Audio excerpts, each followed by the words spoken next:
First thing is I want you to look like a kicker.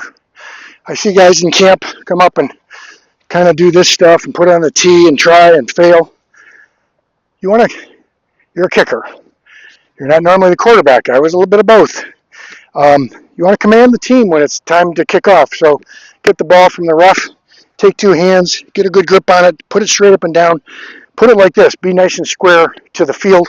Look like a kicker. Look like you're knowing what you're doing. I take this, put it right in the center of the tee, pretty much straight up and down. You'll notice I've got a number of different tees here. And put one more. If we take a look at those tees, you'll notice that these three balls are sitting up a little higher than this guy. Here's the funny thing of it. 95% of high schoolers in America are using this tee. This is a ground zero 1-inch tee. It's a great tee. It's a great tee because you can see the full end of the ball and you don't have the little prongs to kick. However, what ends up happening, and now I've got some wind, so we're seeing these guys falling off the tee, right? And if it goes 2 times off the tee, you have to have a holder, and that puts your team at a bit of a disadvantage. So with this wind, I may have to lean them back a little bit. And there goes the ground zero guy, all right? So there goes the 2-inch ground zero guy. The point is, if I want to get hang time and distance, you're going to have your best kick with these 2-inch tees. Why aren't we using them? Why are we using the 1? Maybe because your coach just bought that. But college guys have to use this tee. Pro guys have to use this tee. And if that fell off, now I got to have a guy, right? So use the tee that's right. The answer is I'm going to use the tee that I kick best with. But if you haven't tried a 2-inch tee, you're making a mistake. I want as long a kick as I can. I want a highest kick as I can. And I got 2-inch tees. This is a Stenrud tee, a Boomer tee, a ground zero 1-inch tee, and a ground zero 2-inch tee. All fine tees. And one other thing for soccer guys, this old Boomer tee, which was the straight on tee, turn it at an angle and bend it like this. Some of you guys like to have the ball at an angle. That thing is not coming off in the wind. And basically, I've got a nice clean shot at kicking this ball. That's a great way to go. All right? So that's the first thing. So try that out, especially in the summertime, off time, practice times. Hey, wait a second. I'm getting an extra half second of hang time when I use this 2-inch tee.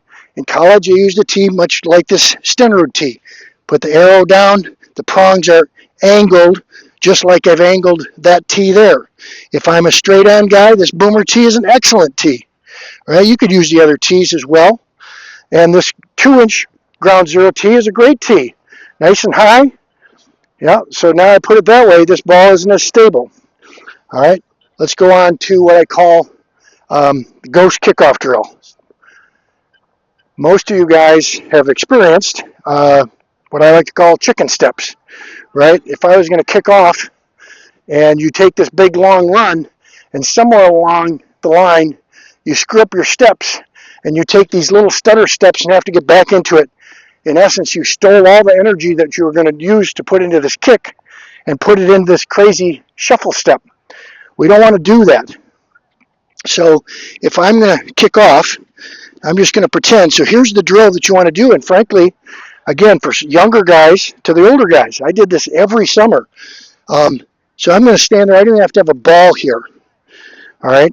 So normally, if I'm coming in as a soccer kicker, I'm going to end up having my plant probably somewhere around here, about a foot away, 8 inches away.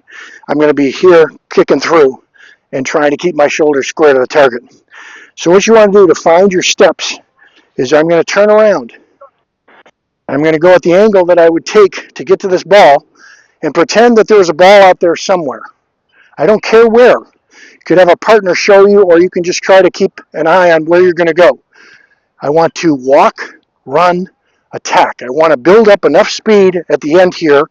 And the whole point of this is you're 6, 7, 8, 9 yards away. This is really difficult. Again, when I'm trying to put 2 inches of my foot on a 2-inch spot of the ball, I might as well be doing a Happy Gilmore golf shot with a driver.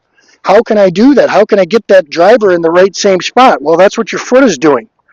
And so if you're thinking about the steps aren't right, then you're not putting everything into this kick, and that's what we want to see. And so when you see the pro guys or the college guys hit it as long as they do, they've worked out their steps. They know exactly that they're going to be in the right spot, so they can really attack this ball.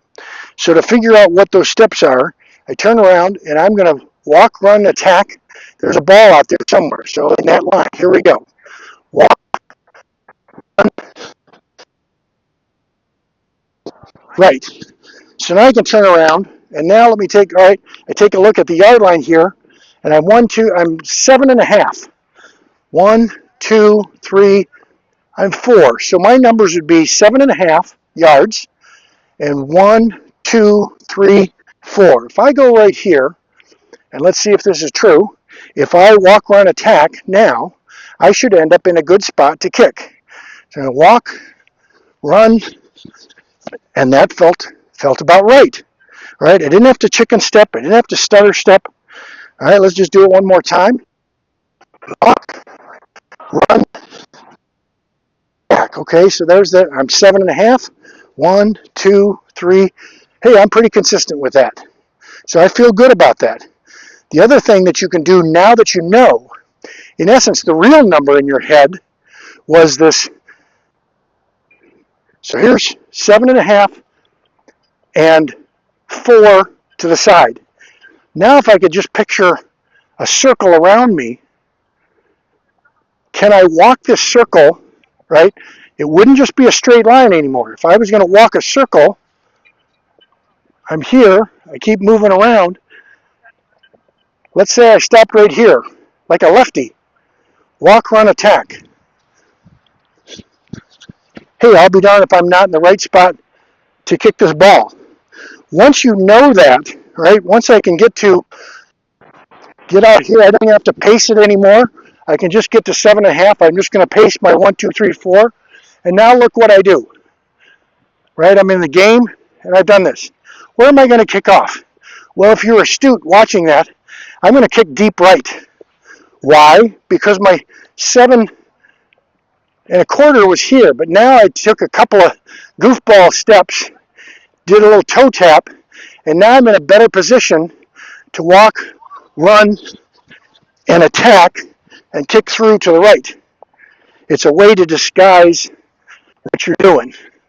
So I can get out here very quickly in the game, get to the spot, get to my steps, and now I can adjust however I want to. If I wanted to go a little more deep left, I would cheat over here, a couple toe taps, and now I'm ready to go even though I'm looking down the field. All right, does that make sense?